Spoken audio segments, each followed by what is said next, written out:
Hi, I'm Scott Leggett. I'm Jenny's husband, and I think I was Eddie's favorite son-in-law.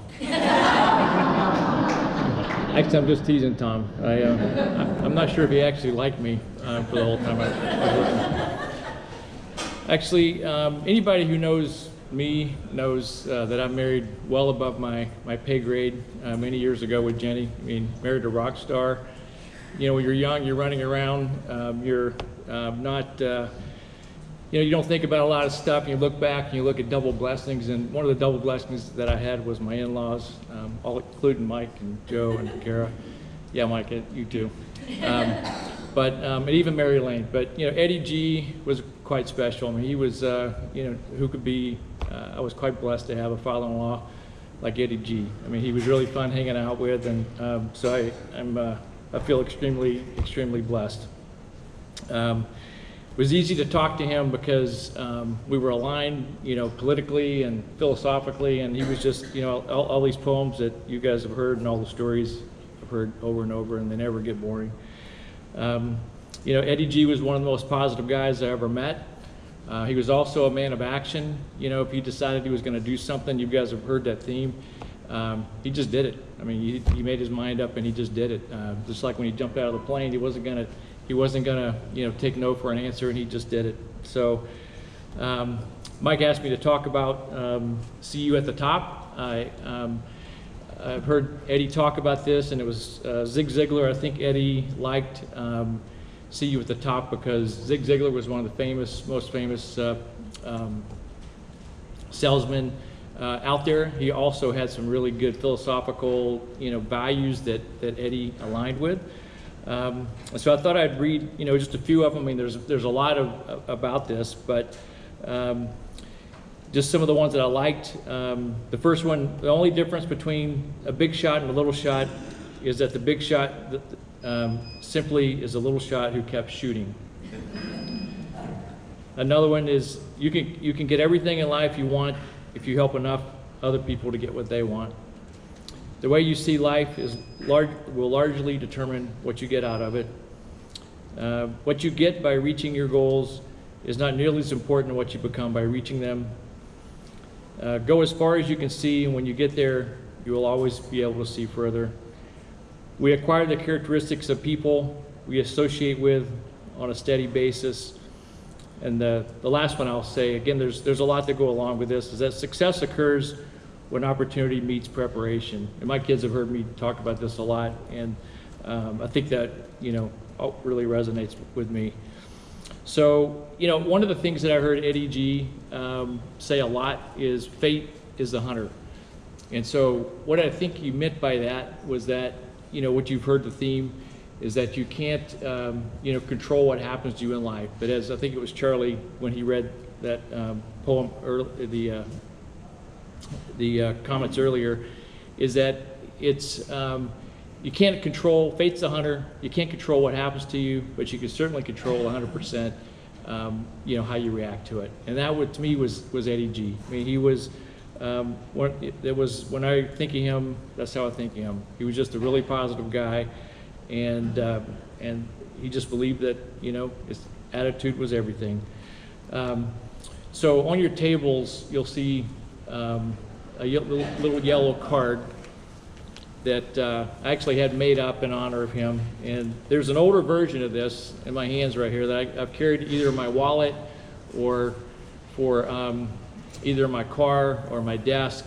And it's the one I have is crooked, it's laminated, but Eddie gave it to me about 30 years ago. And it's meant a lot to me. He handed this out to a lot of people. I showed Joe, said he had it, and he just would do stuff like this and hand it out. So I thought it'd be really cool because it's meant so much to me, is to hand it out. So they're thrown around there on the table. They're the yellow versions. So I believe God rewards. The last couple of comments I'll make is that I believe God rewards us in heaven for all the actions that we do here on earth, and those blessings get multiplied by the ripple effect that you have on people. And Eddie had a ripple effect on a lot of people. So I believe he'll be blessed for many years to come in heaven because of that ripple effect. God will continue to bless him, and he's going to be living high on the hog in heaven for everything that he's done here on earth. And so, Eddie G, you know, for all that you've done for me, I say thank you. All that you've done for all of our families, say thank you. And for all that he's done for the community, I say thank you.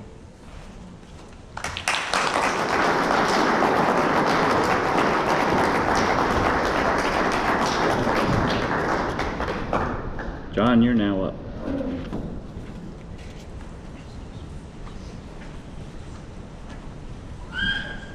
Thanks, Mike.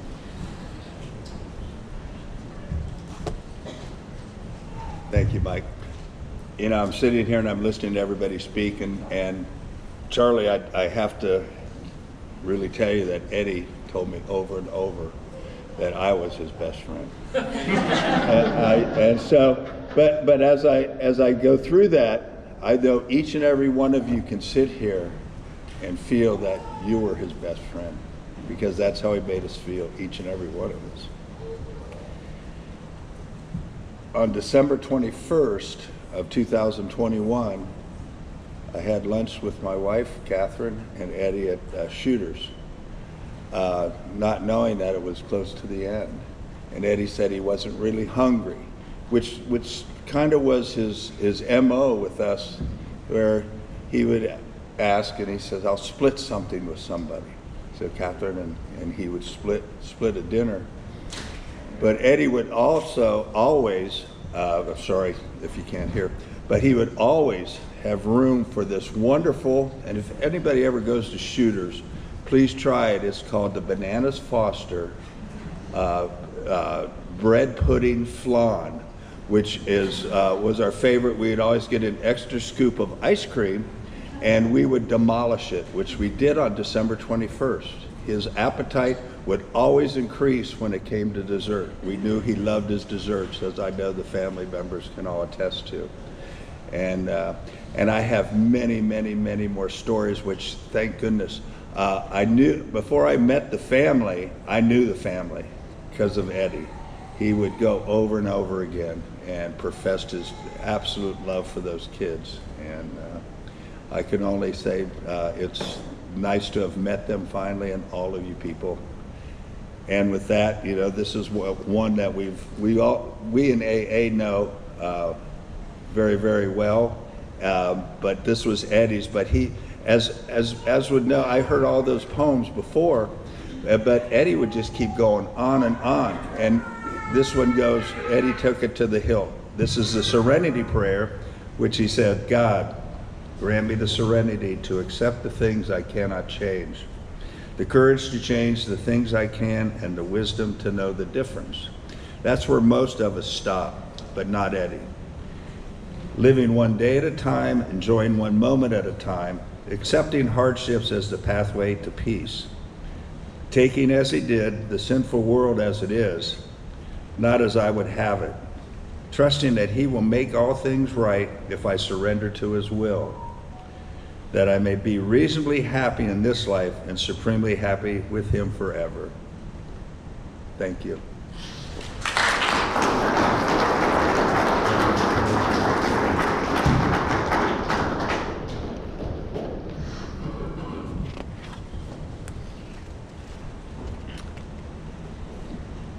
All right, you're up. Well, my dad did love his desserts. And John, I'm so glad you mentioned Bananas Foster, because I have to think of my Uncle Jim and his brother, and when he got an honorary doctorate.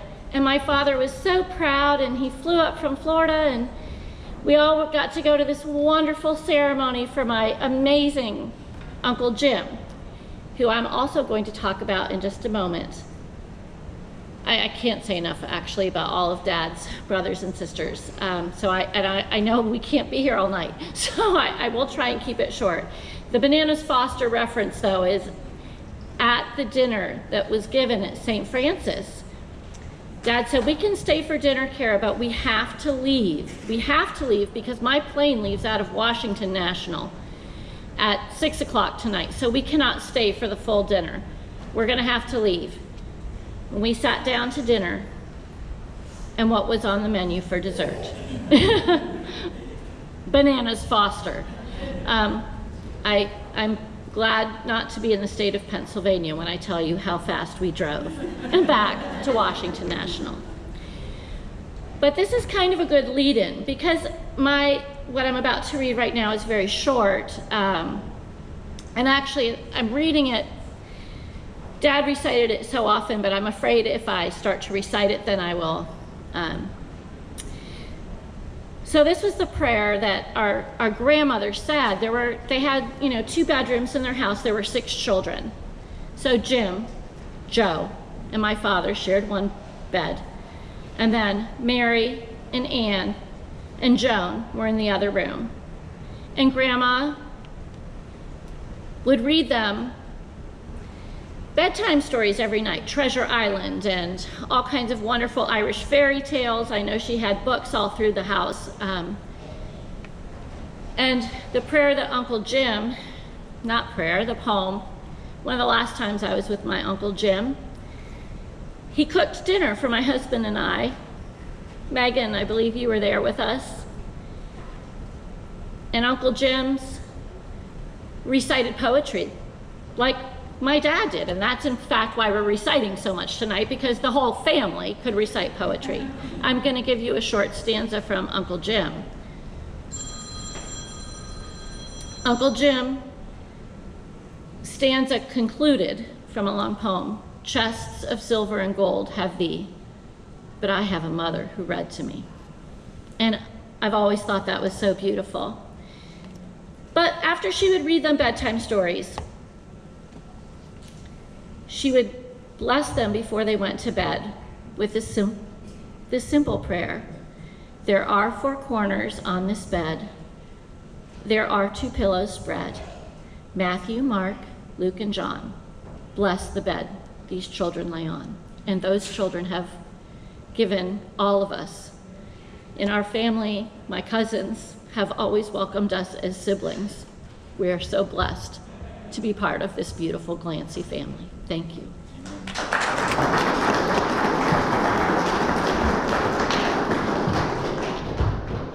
Dad's mother, Elizabeth Rose Farrell Glancy, was always a rock in his life. She loved him so much, and he loved her so much.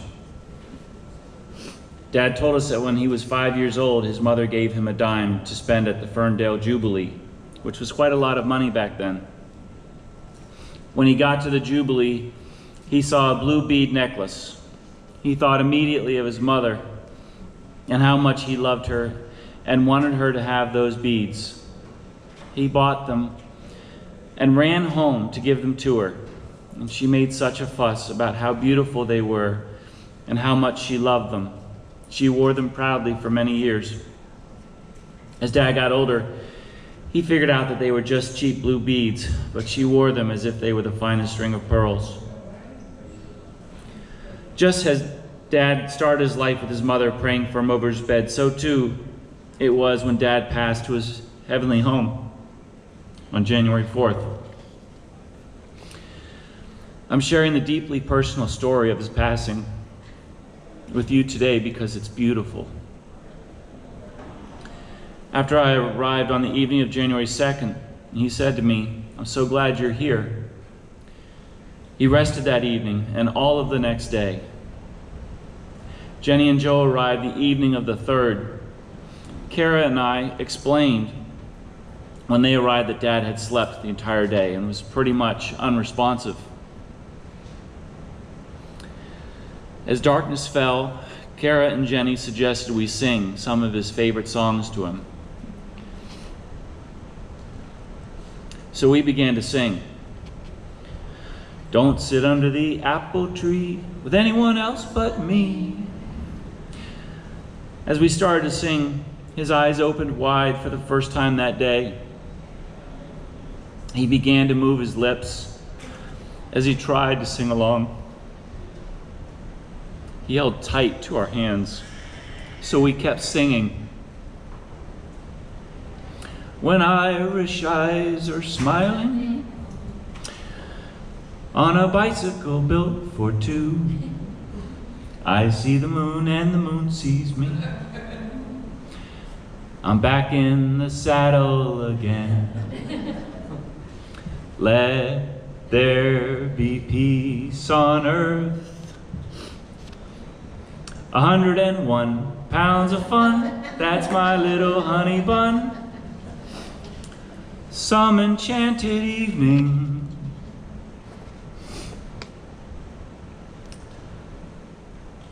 God bless America. And then we prayed the prayer of St. Francis.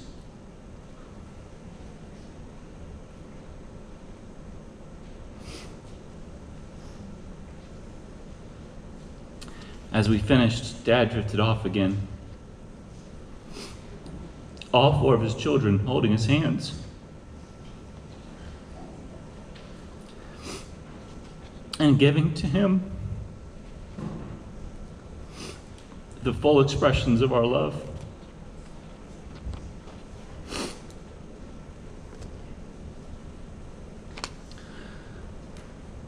Those were his last moments of consciousness. There was no struggle, no pain, no confusion, only love.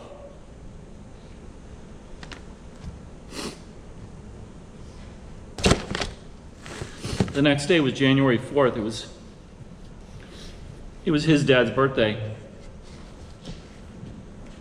He slipped quietly away as he hurried off to be with his Father in heaven, in time to make a grand entrance to his dad's heavenly birthday party.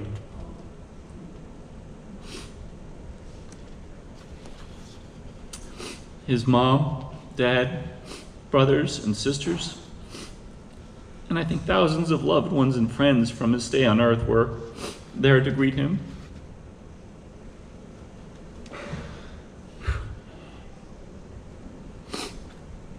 It provides great comfort. I miss him. Grace, I need you to lighten the room.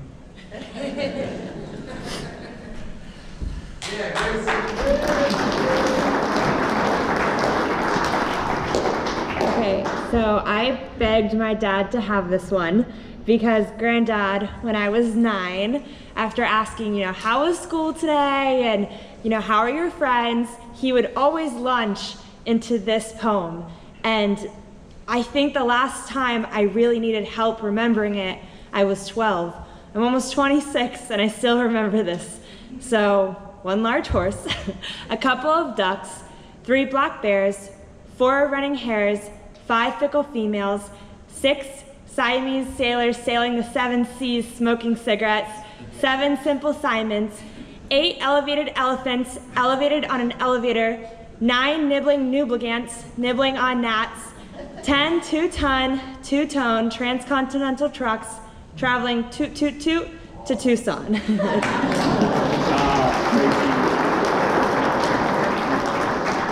Something I just want to add about Granddad, of the many things I'm grateful to him for, I'm grateful for, as Jenny Fist already mentioned, his sense of adventure that he instilled in all of us.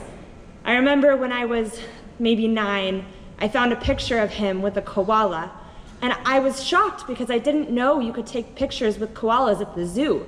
It didn't hit me that that was not at the zoo, it was in Australia. And ever since then, hearing his stories about all of the amazing places he's been, Argentina, India, Kenya, all over the world, just looking at his passport 2 days ago, it blew my mind to see that. So he actually convinced me to work on a cruise ship. I went and I worked on a cruise ship, and I loved exchanging stories with him. And although I think his time was a little more glamorous than what I did, he was always so excited to swap tales with me and share his adventures. And even though, the past 30 years his adventures were mostly here in Fort Lauderdale or visiting us, he was always so excited, no matter how big or small the adventure was, whether it was going to India or going to Goodwill. He loved his adventures, and I know that all of us are so grateful for him and him instilling that sense of adventure in all of us. Thank you.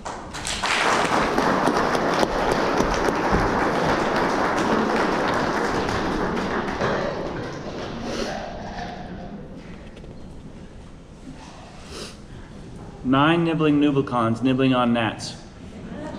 I don't know what a nublicon is, and neither does Google. I wish Dad had told me before he departed on his next adventure what a nublicon was. This poem is just another example of Dad's love for the whimsical and fun. I'm pretty certain we learned it in the car as we left church and headed out for lunch. I'm so happy he taught it to his grandchildren, and pray that they will teach it to their grandchildren too. Wouldn't it be cool to see how many generations that funny 10-line poem will make? And I know it will make him smile. Quinn, I think you're up. Quinn. Is it Quinn?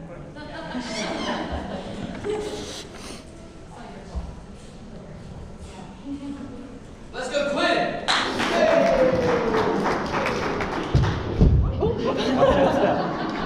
Careful of that stuff there. Hi, I'm Quinn. I'm one of the granddaughters. Granddad has sent me a bunch of stuff over the years in the mail, one of which is one well known that he shared with a lot of people and how he lived his life so greatly is Desiderata. Go placidly amid the noise and the haste, and remember what peace there may be in silence. As far as possible, without surrender, be on good terms with all persons. Speak your truth quietly and clearly, and listen to others, even to the dull and the ignorant. They too have their story. Avoid loud and aggressive persons. They are vexatious to the spirit. If you compare yourself with others, you may become vain or bitter, for always there will be greater and lesser persons than yourself.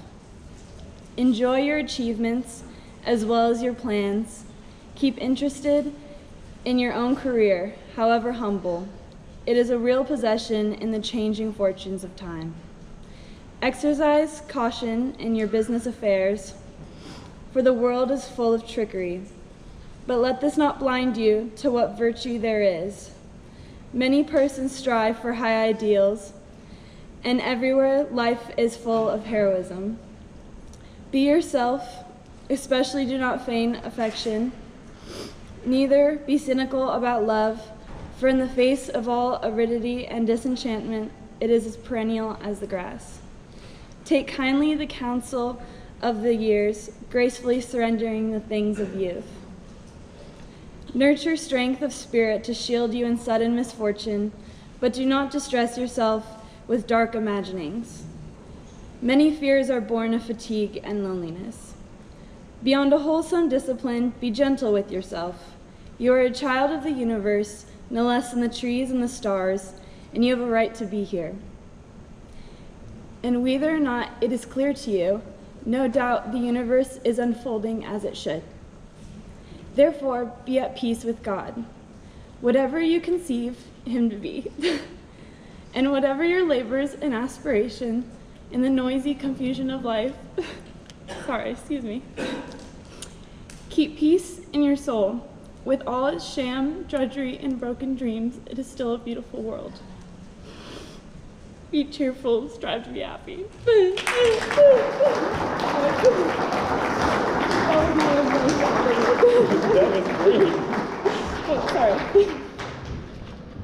That was beautiful. That was beautiful, Quinn. Dad loved Desiderata, which happened to be written the same year he was born in 1927. He recited this poem often. He recited it as if he were preaching its message. And he was. He knew it was a recipe for happiness, self-assuredness, and peace within. Dad lived his life in concert with Desiderata. Much of the advice Dad offered me in my youth, and as an adult, echoed Desiderata. Dad's advice was almost always good, even if it wasn't what I really wanted to hear. When I was a freshman in high school, I can vividly remember sitting in the front seat of his Toyota Supra as he turned off State Road 84 onto Ravenswood Avenue, and genuinely asking him for advice about a girl I was interested in dating. Without skipping a beat, he advised me that I treat her as I wanted my sisters to be treated, which is great advice, but it probably set me back several years in wanting to date. And it certainly caused a few young ladies to be awfully frustrated with me. And it still makes me laugh 40 years later. McKay, you're next.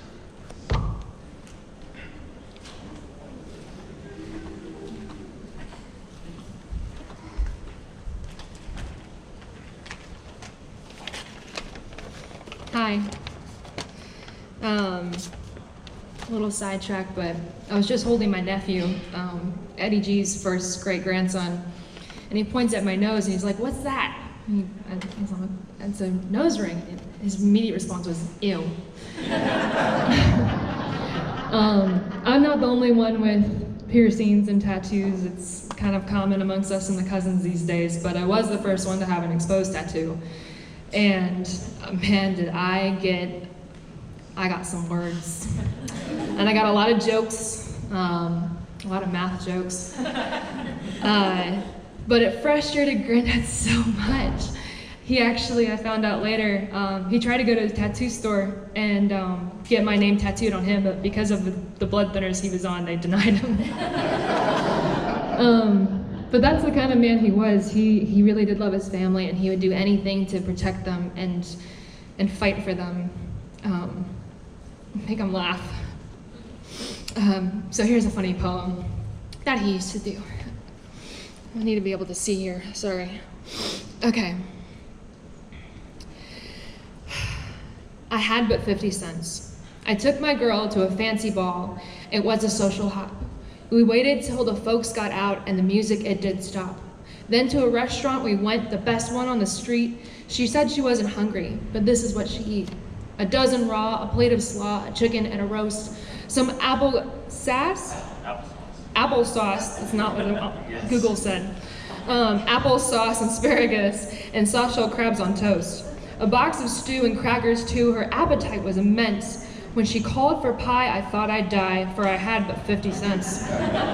She said she wasn't hungry and didn't care to eat, but I've got money in my clothes and to bet she can't be beat.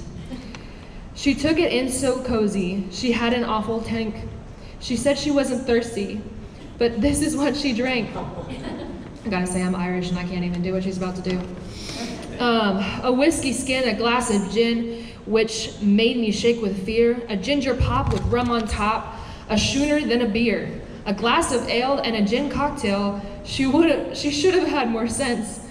When she called for more, I fell on the floor, for I had but 50 cents. Of course, I wasn't hungry and didn't care to eat, expecting every moment to be kicked into the street. She said she'd fetch her family round and some night we'd had fun. When I gave the man the 50 cents, this is what he done. He tore my clothes, he smashed my nose, he hit me in the jaw. He gave me a prize, a pair of black eyes, and with me swept the floor.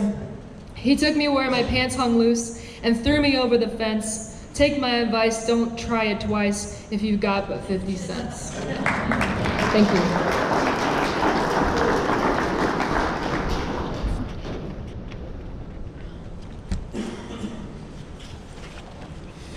Yes, Dad memorized this poem too.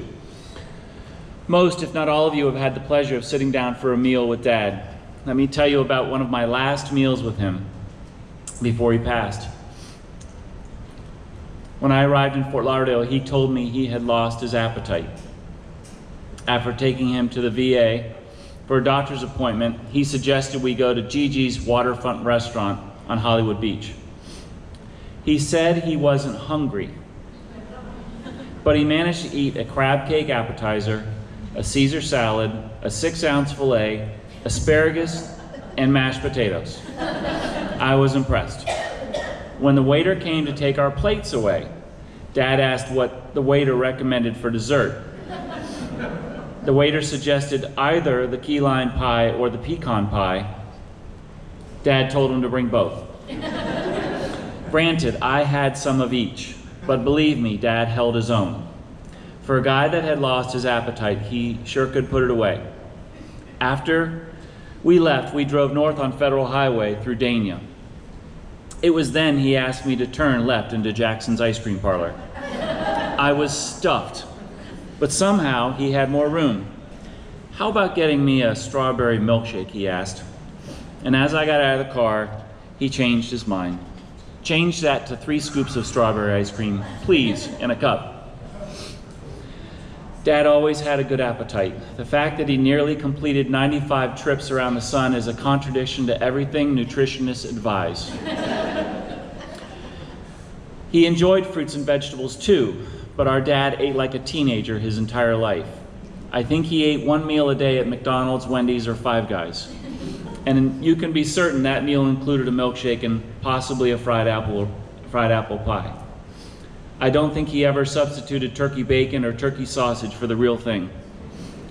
He ate cookies, cakes, potato chips, Cracker Jacks, everything, and he rarely washed it down with anything other than a milkshake, a root beer, or a Coca-Cola. He used to wonder why he lived so long, and I always thought to myself, how did he live so long? I know the answer to why. It's because he loved life and being in the moment. He never lost his curiosity, his appreciation for art and music, the wonders of God's creation, or his love for his family and his friends. He lived life as he always advised. Life is to be enjoyed and not endured. Gwen?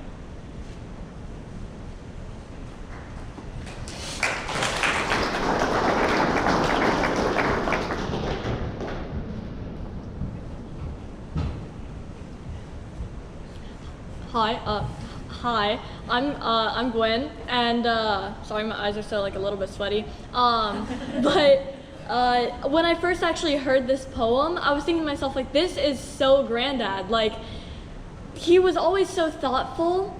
His perspective on life was so incredibly thoughtful. And when I first heard this poem, I'm like, this is very thoughtful. So here it is. Yes. La mia vida. I would fashion carefully. I'm sorry. I would fashion carefully the cup from which I drink my life, for I alone must taste the drops within. Although sorry. No, you're good.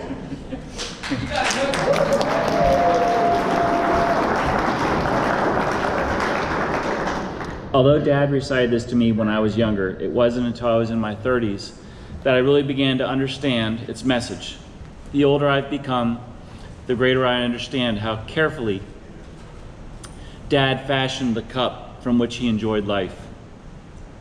He was true to himself.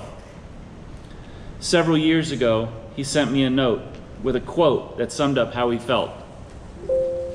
I just kind of wake up and follow my appetite.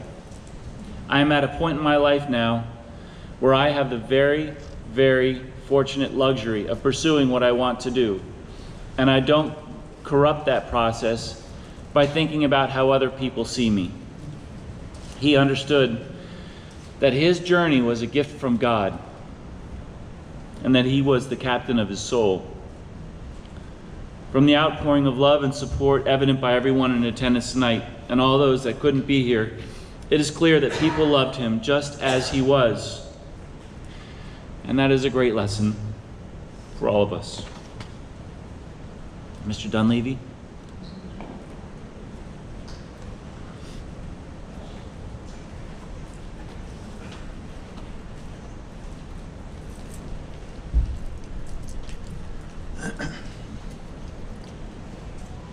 Oh, it's really a great honor to be here. You know, as I sit there and listen, I find out that it's really not the years in our life that count, it's the life in our years.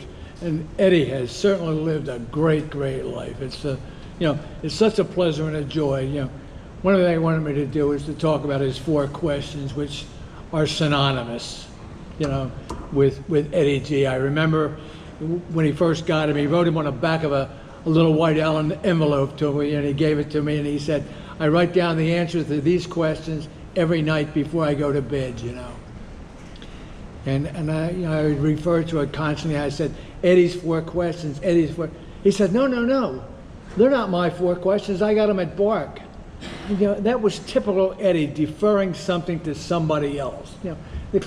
We know, the world knows, and the world will know forever that the 4 questions are Eddie G's. He was a classic example. He was a great example. He was a great father, grandfather, mentor, poet, hero, sponsor. Everything about Eddie was class. I had the great fortune to be a sponsor. He sponsored me for, I think, 37 years, and I would, share, when we give the medallions back and forth. And the only thing I ever had to say about Eddie was that he was class. He said, class never runs scared. It's sure-footed and confident. It can handle whatever comes along. Class has a sense of humor. It shows that a good laugh is the best lubricant for oiling the machinery of human relations. Class never makes excuses. It takes its lumps and learns from past mistakes. Class knows that good manners are nothing more than a series of small, inconsequential sacrifices. Class is real. It can't be faked. Class is comfortable in its own skin. It never puts on airs. Class never tries to build itself up by tearing others down. Class is always up and need not strive to look better by making others look worse. If you have class, you have it made. If you don't have class, no matter what else you have, it doesn't make any difference. Eddie had class. Thank you.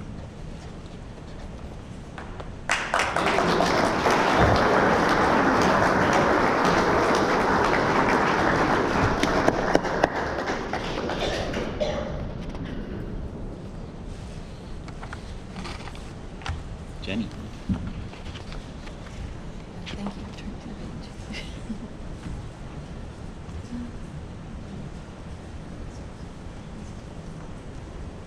Memory.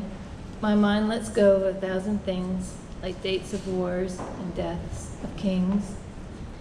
And yet I recall the very hour. 'Twas noon by yonder village tower.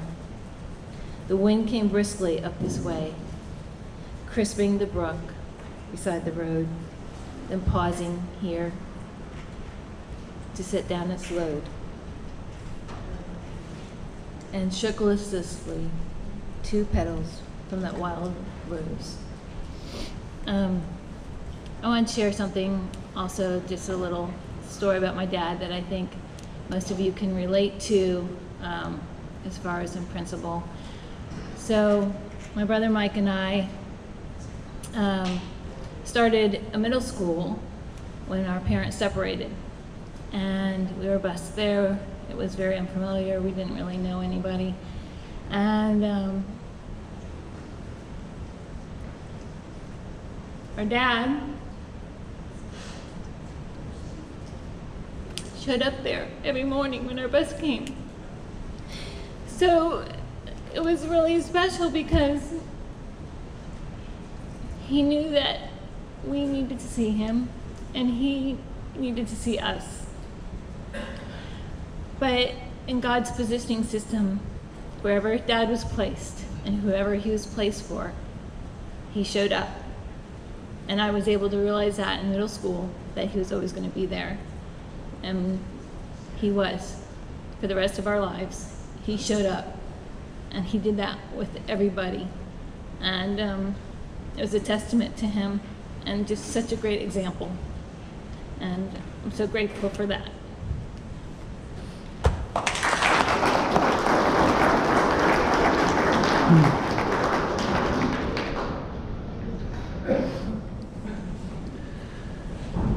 Then pausing here, set down its load of pine scents and shook listlessly 2 petals from that wild rose tree. Awareness. That's what this poem is about, and one of the traits that made Dad so special. He didn't just see things, he studied them. As I reflected on a few minutes ago, he searched for the beauty in what he saw, what he heard, what he felt, what he experienced, what he tasted, and the scent he breathed in. We started this evening off with the poem Laska. The writer described Laska as being alive in every limb with feeling to the fingertips. And that was Dad, alive in every limb. He often recited this poem, Memory, as it highlighted the importance of awareness. The irony is his mind did not let go 1,000 things. Dates of wars or deaths of kings, or really very much of anything. His memory was keen and his mind was remarkably sharp. Kara?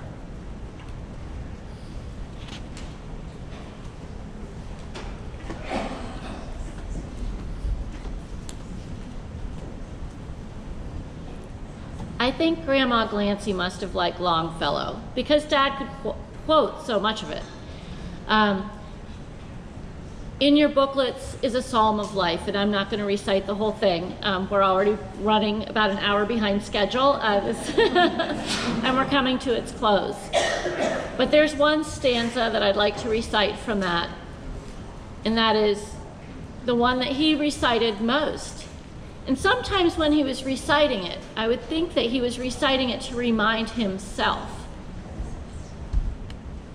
After I recite this stanza, sometime in the future, if you'll look at the stanza afterwards, that's what I thought about my dad.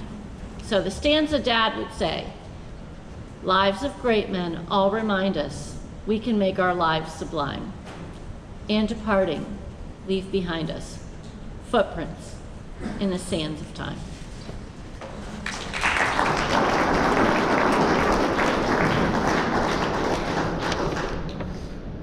Guys in the kitchen, if you guys want to start getting those dinner ready, that'd be great.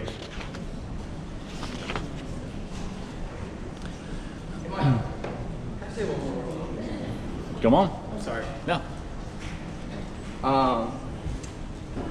So hello. If you don't remember, my name is Patrick.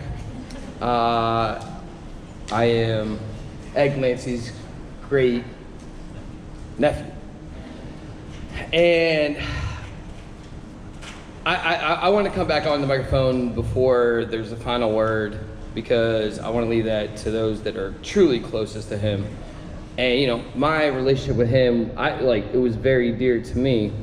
And I kind of wanted to paint a picture for those that, you know, couldn't understand what it was for me as a child and become an adolescent, and my view of Eddie G, Uncle Ed.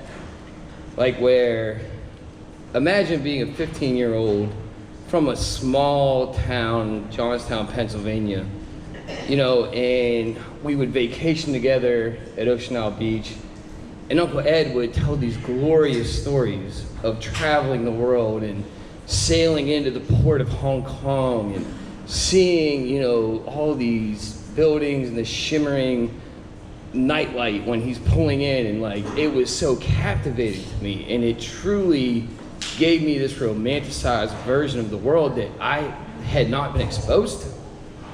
And I promise you that I'm speaking for, there's a small representative here of the hundreds that have heard his stories at Ocean Isle. And I, you know, I'm a vessel right now for all of us that we're motivated to see the world.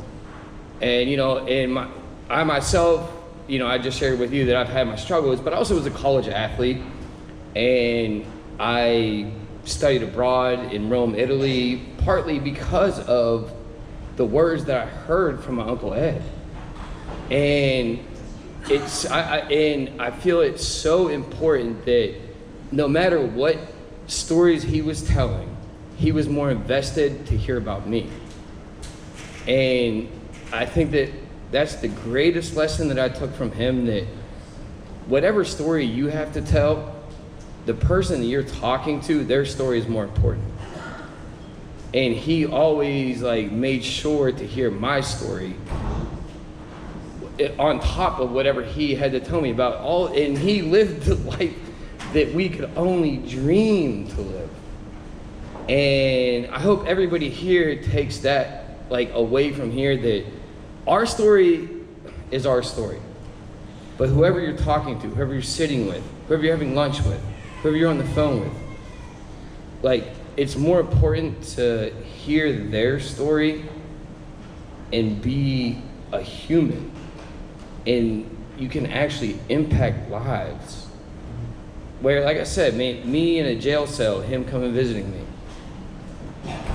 impacted me more than you could ever imagine. And it never changed. From the time that I progressed from all of that through my future. So I don't want to rant. I would like to end it with, my Uncle Ed taught me that as great as his story was, the person that you're sitting with, their story is the most important one.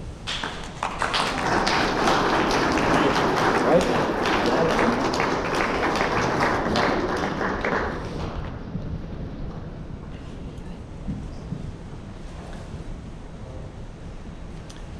You use a glass mirror to see your face. You use works of art to see your soul.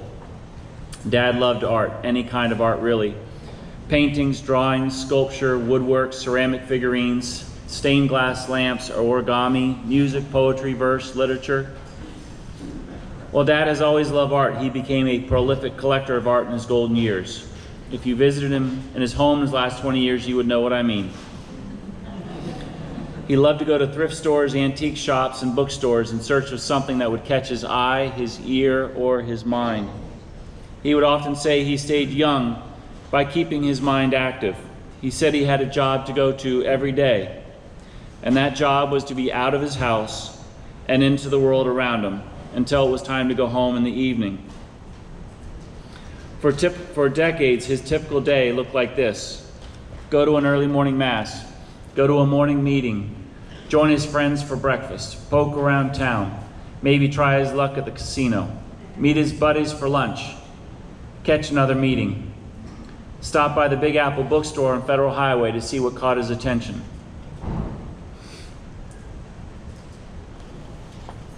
Dad enjoyed a wider range of books than any person I've ever known, and it wasn't even close. He liked every genre, from American and world history to self-help, how to fix diesel engines to romance novels, architectural design to creatures of the sea, philosophy to sports, art history to the history of dogs, how to speak Spanish and how to be a chef. I truly believe he bought at least one new book home every day for 20 plus years. When he was in his 70s, he learned how to speed read, which really ramped up the consumption of books. Sometimes I would question just how much he had absorbed, and then he would surprise me by just how much he knew about any given subject. When we cleaned out his condo, we returned hundreds of books, and there are still hundreds more. And most of the books had notes, poems, and verse stuffed between the pages. But it wasn't just books he collected. He collected 1,000 record vinyls too. I could randomly grab any album and put it on the player, and he would know the tune and sing it if there were he would sing it along if there were words. But it wasn't just books and vinyls. In the afternoon, Dad would visit the thrift stores in search of more treasures. Dad must have purchased at least 100 paintings a year from thrift stores. He would call and describe each one to me, explaining why each one had touched his soul. His condo was full of paintings, stacked 5 to 10 deep along the floor, as the walls had no more room. He laid most of the paintings flat, one on top of the other, in the bedroom. The stacks went from the floor to the ceiling, multiple stacks. Every painting he purchased touched his soul. I'm certain there were over 1,000 when we began to clear them out. There's more. Dad had a collection of sculptures and figurines, the likes of which I've never seen before. Glass, wood, ceramic, brass, steel, clay, paper mache. He had the head of David next to a surfing frog. Monkeys and kangaroos next to a Japanese geisha. A sailing ship next to a cow on a motorcycle. Ceramic angels next to a wooden banjo player. A vast collection of elephants, giraffes, lions, tigers, rabbits, dogs, cats, mice, and nearly every other creature in the animal kingdom. Yet dozens of angels, saints, and statues of the Virgin Mary. Lots of globes and artificial floral arrangements to go along with his lemon trees and hoot owls. Birds were everywhere. The point is, Dad found beauty in so many different things, just as he found beauty in so many different people. Tonight I stand before what he treasured most on earth, his family and his friends. In the back room, we have some pieces of Dad's. We ask you to please take a painting or a piece home with you tonight in his memory. It will really help us out. Seriously, please take one home. Edward Markham quotes. Maria Pfister.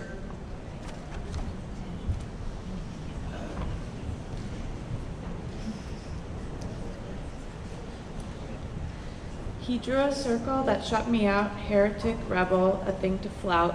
But love and I had the wit to win. He drew a circle that took him in. There's a destiny that makes us brothers. None goes his way alone. All that we send into the lives of others comes back into our own. The few little years we spend on earth are only the first scene in a divine drama that extends into eternity.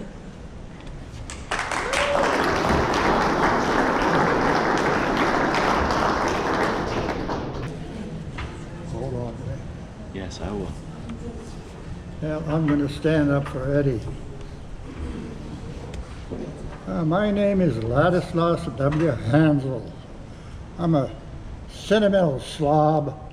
At times I might just tear up, and other times I'll just stumble. I was a friend of Eddie's, and I came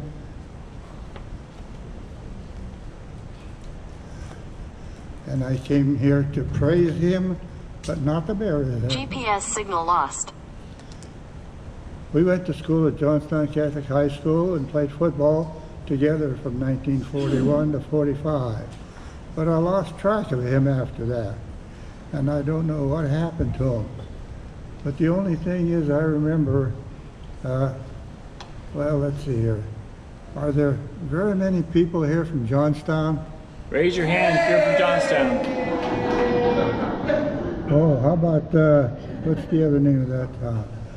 You just remember then Johnstown Catholic High School played football with Eddie from 1941 to 45. Now, Eddie was a quiet, mischievous sort of guy. He hung out with a bunch of characters named Paul Pappy Ruth, Larry Hoot Knees, and Squeaky Douse, along with other fellas. Squeaky owned an old car and was permitted to drive to school since he lived a long way from school with no bus service.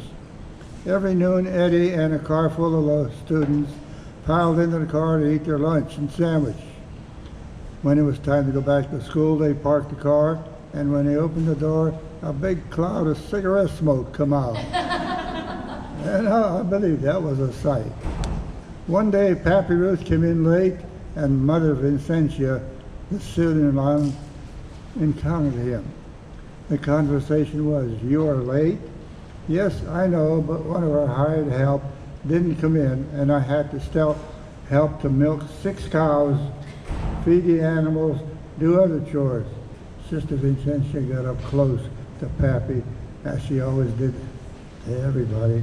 She said, "You had to do those chores?" He said, Pappy, with a very straight face, said, "Yes, sister." And then she, on the spot, absolved him from any detention. Pappy did no such thing.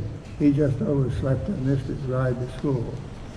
I played with Eddie. He was a quarterback and I played fullback. We did okay for a couple of kids. In one game, we ran 8 straight same plays. I always followed our big tackle, Jim Goose Chase, the only black player on the team. And on the 8th time, I think he fell on my arm. I was hurt, so we took out a timeout, and 2 other kids took Eddie in my place. I ended up with a broken arm, and on the very next play, the new kids combined to a pass play for a touchdown. They outsmarted the other team. I finished the season with a cast on my arm. I grew up on a farm in Johnstown, Pennsylvania. We would butcher a hog every fall. One year, Mom said, "Why don't you invite your buddies up for supper?" I did, and we had a feast. Had fresh buttered pork chops, fresh smoked kielbasa, mashed potatoes, fresh made butter, a host of condiments and pastries such as röshki and kolache. Plus, at the end of the meal, we had a glass of homemade elderberry wine. Such was a good finish to a future. Upon leaving, Mom stopped Eddie, and she took a kind of shine to him. Later, she told me Eddie was a very nice and polite boy. I'll never forget that. Mom was a good judge of character. Eddie was one. I joined the service after forging my mother's name. Yeah. But the Army checked with Mom about the signature. She finally okayed my request and said, "Go." She said, "Joe, my older brother, was in the Merchant Marines, and the next older brother, John, he was in the Marines also." I went after mid-semester of high school. Eddie and several of his cohorts, right after graduation, went to Pittsburgh to join the Navy. They say the Navy taught their recruits how to swim. The Army, we learned how to run. The Army soldiers used this short ditty about the Navy uniform. Bell-bottom trousers. Yeah. The bell-bottom trousers, buttons made of brass, loose around the bottom, tight around the ass. The neighbor could catch us, so we never fought. No fights. About 2 years ago, I was invited to a short speech of my grandkids. I was asked several questions, and one day, "Why did you enlist in the Army before being drafted?" My answer was, "I was a loner. I did not have anybody dependent on me.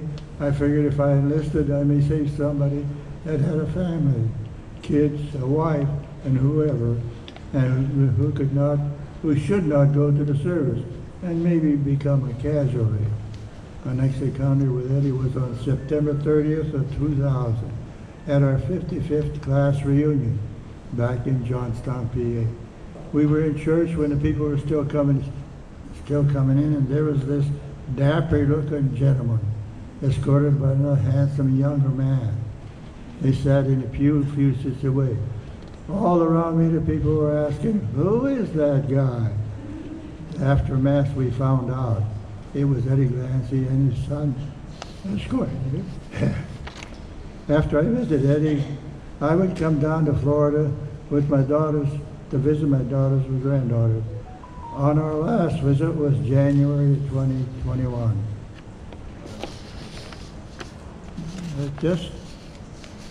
Well, I think I can go with this. I've been here most of the day. Now for just a little bit of nostalgia. I would call it trivia. How many of you remember the big one, the World War II? You remember much about it? Okay, it says here. Walter Winchell reading the Good Morning News on the radio. Good morning, Mr. and Mrs. America. The Japs are getting their behinds kicked out of the Pacific Islands, and the Germans are being bombed out by the bombers. The Andrews sisters, Patty, Maxine, and Laverne. This was for the kids in the bathroom. If you wonder where the yellow went, when you brush your teeth with Pepsodent. It sounded much better when the girls sang it. Then came the Jason Sanborn coffee jingle, and then on. Oh, gentlemen, would you look down at your pants, the long-haired, long-legged pants? You look down in there, you don't see a cuff, do you? You know where that went? The extra cuff was used to make clothes for the military. Now comes the rationing. Coupons for everything. Gas, autos, ABC, stickers for 3, 5, or 7 gallons. Stickers and coupons for butter, coffee, sugar, meat, and all. It was a tough time, I'll tell you, but I'm glad we lived through it. There were special entertainments held to sell saving bonds. If you bought a bond, you got a ticket. All sorts of entertainments were on the program.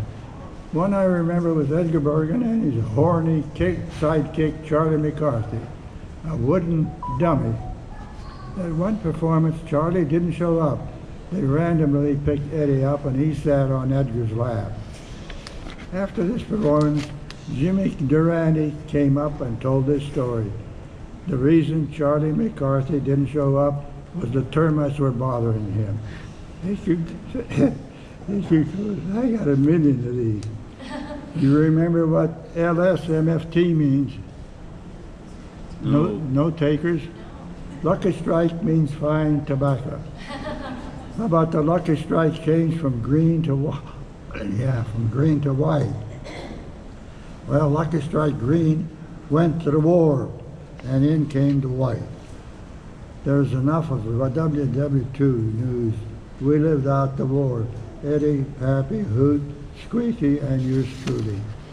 And now,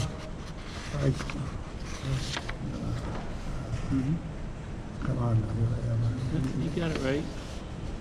Oh, That's yeah, right. Okay. And now, I want to bid a farewell to Eddie. May he rest in peace in the arms of the Lord through eternity. I see you.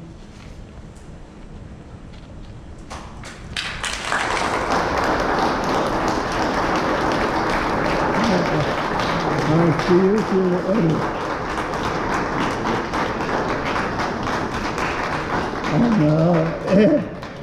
And excuse me. And now it's time for me for my evening medication. 2 fingers of Jack Daniels and a Heineken chaser.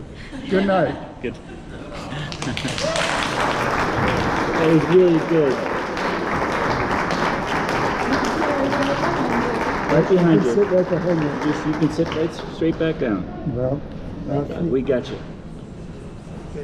see, I missed out on Eddie all the time from 1945 until that 2002 meeting. I didn't know Eddie was such a... Bring my papers. I'll use that for posterity. It looks like the battery is dying. I might just push you. That was wonderful. Oh, I know. Mr. That's why Hansel. it's doing. Hold on.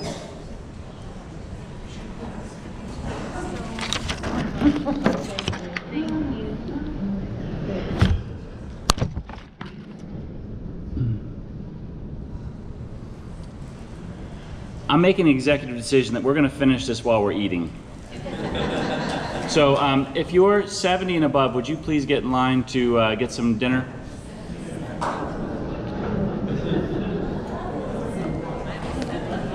And please hurry, because we're hungry. Hi,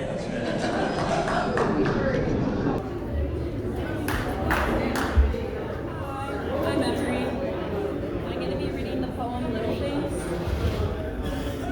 I'm going to be reading the poem Little Things. Little drops of water, little grains of sand, make the mighty ocean and the beauteous land. Little deeds of kindness, little words of love, make our earth and Eden like the heavens above. And the little moments, humble they may be, make the might ages of eternity.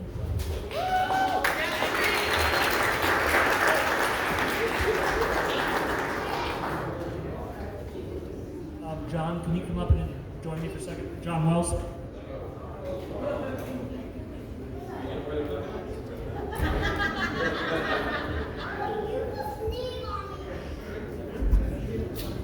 John and I are going to do a recital of one of Dad's favorite poems, If by Rudyard Kipling. Advice from a father to his child. And John and I and Mike, we're three of his sons. And we're grateful that John could do this.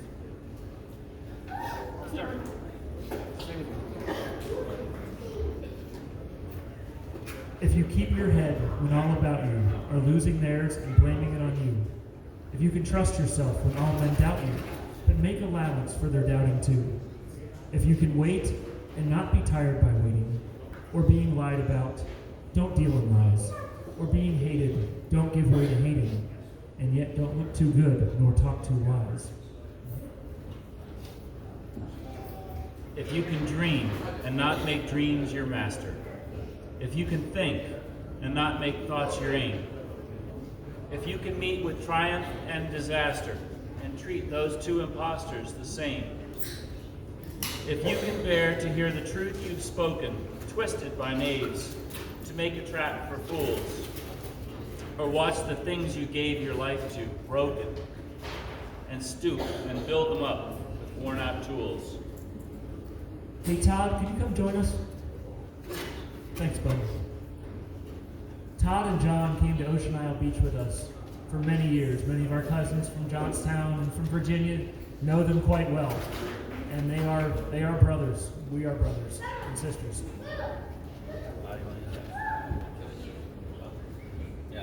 Todd doesn't have his glasses. The truth is, I'm not sure Todd can read.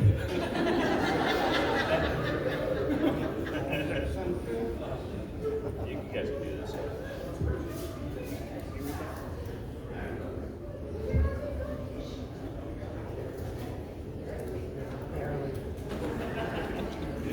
Put your head farther away.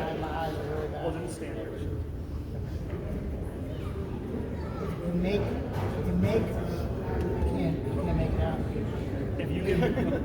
If you can make one heap of all your winnings and risk it on one turn of pitch and toss, and lose and start again at your beginnings, and never breathe a word about your loss, if you can force your heart and nerve and semen to serve you, turn long after they're gone, and so hold on when there is nothing in you except the will which says to them, hold on.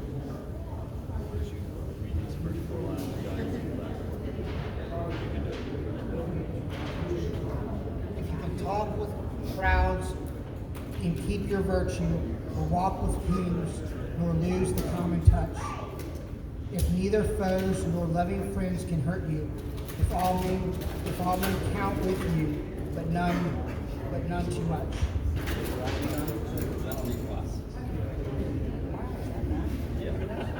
You look good with those on.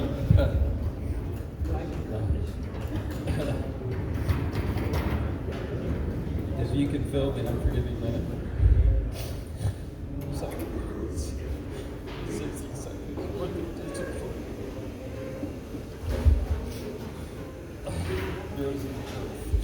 Everything that's in it. And which is more to be a man and son. Beautiful job.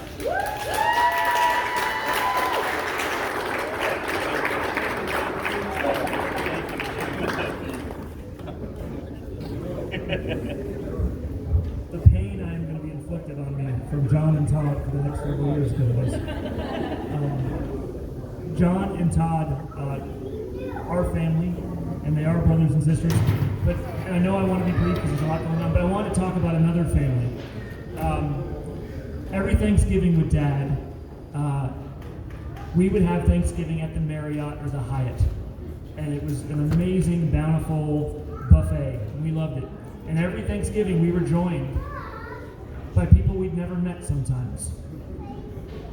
Colorful, vibrant people. Doctors and judges and surf bums and you name it. An amazing cast of characters. And that was Dad's family, and it grew every year.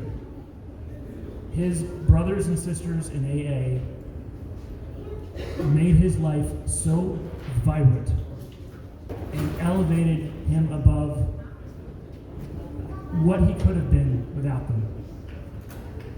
And you guys didn't just elevate Dad's life, you elevated ours too. And we're so grateful for all of you. And thank you.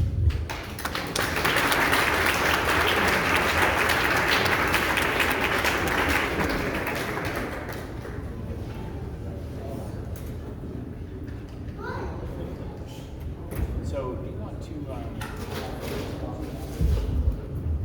Ann, is now good, or do you want a little bit longer? Can you rally the troops? Everyone's ready to join me. As ready can be.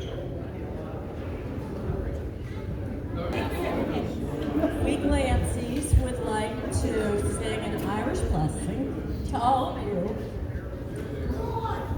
in memory of our uncle. Ready? We can do this.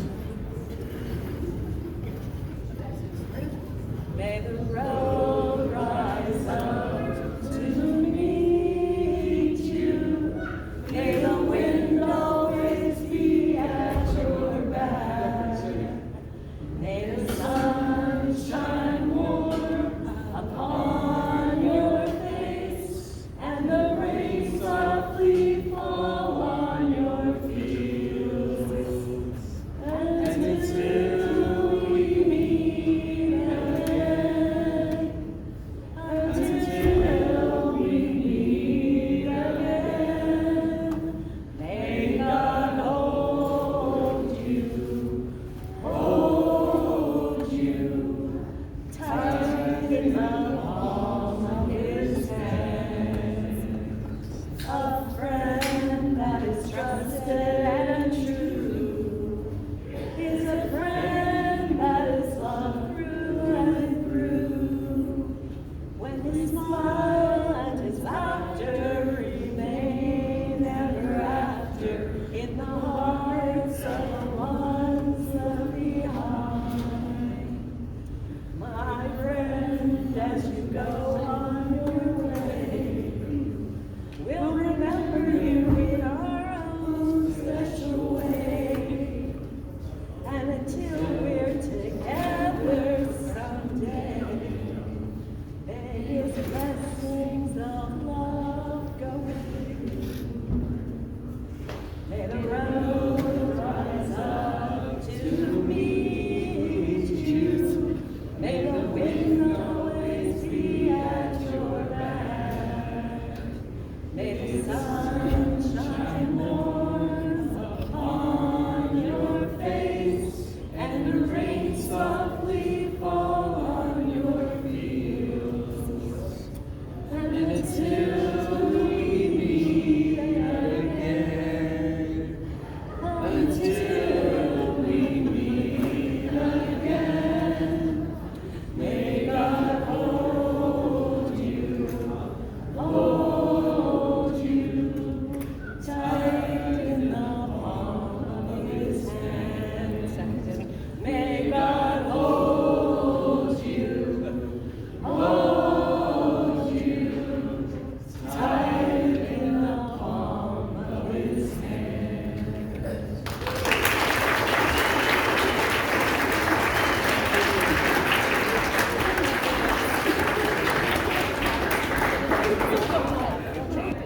Okay, the good news is we have two final things on the program, and I think we can get through them rather quickly. This is my last one. The following was written by Ed Glancy. When I die, I am not going to have an underground apartment. No siree. I'm going to have a world under sea where the big and small fish gather, and the dolphins and turtles come up for air and bring it down to my spirit, giving it energy to lift my spirit. And you know, Mike, I have always tried to keep my spirits up. I didn't have to try hard because I always had Kara, Jenny, you, and Joe, and all my beautiful grandchildren to do that for me. Love, Dad.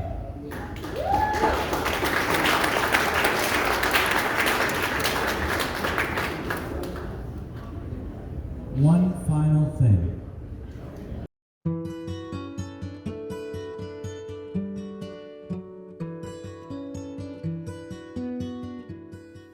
Lord, please make us instruments of your peace.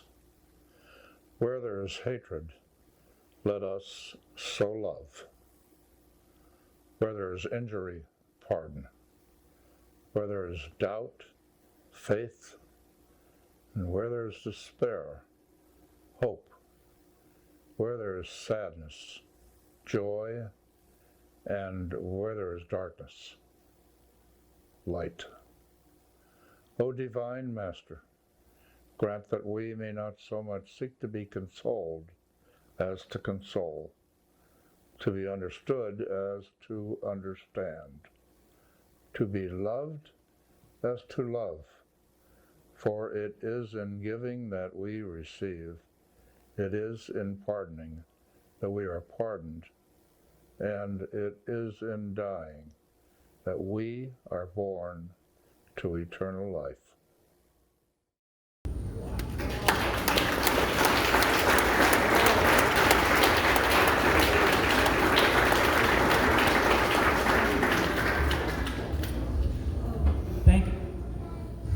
Thank you all for being here.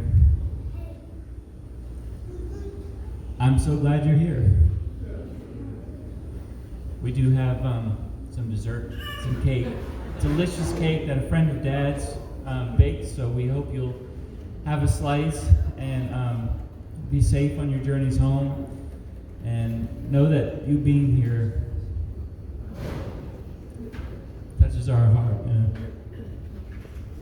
very meaningful way. Thank you.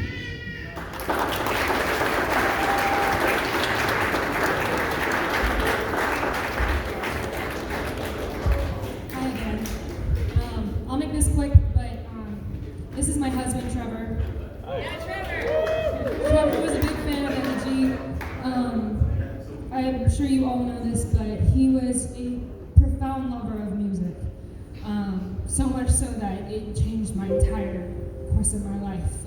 What we do is we write music, we play music, we love it, and for me that stems from him. So in honor of him and some of his wisdom, Trevor and I wrote a song called Fast Steady, and we would like to share it with you guys tonight, if you are so willing, to get more upbeat. So, I hope you guys enjoy it. It's on Spotify and Apple Music, check it out. Yeah, so you can listen to whatever you want. I wanted to make it available for you guys.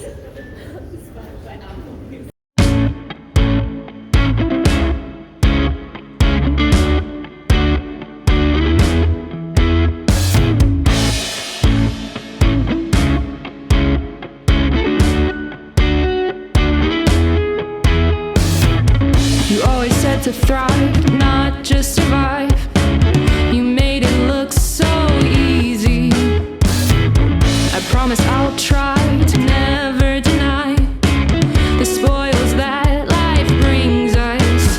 Like a sunset on a hot summer day next to someone you love, or a long drive down the A1A with the top of the Mustang down, and I'll never forget to heed your advice, and I'll place your bets on the 1 and the 5.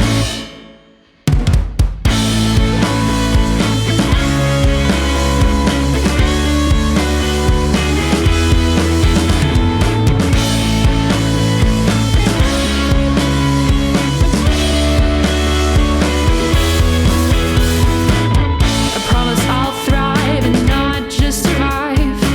I'll make it look so easy, and I'll try to never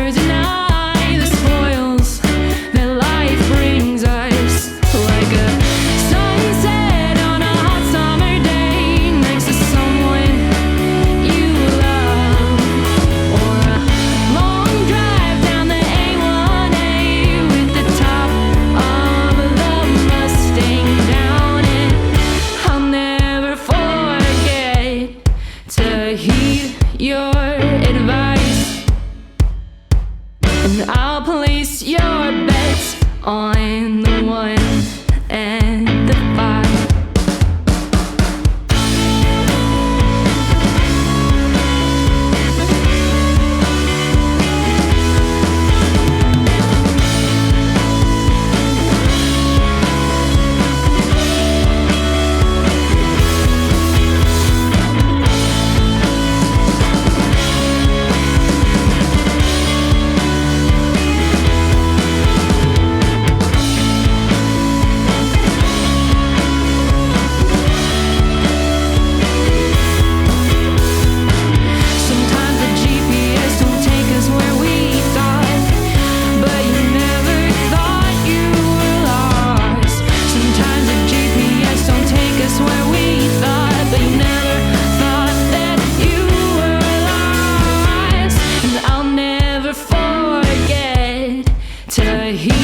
Your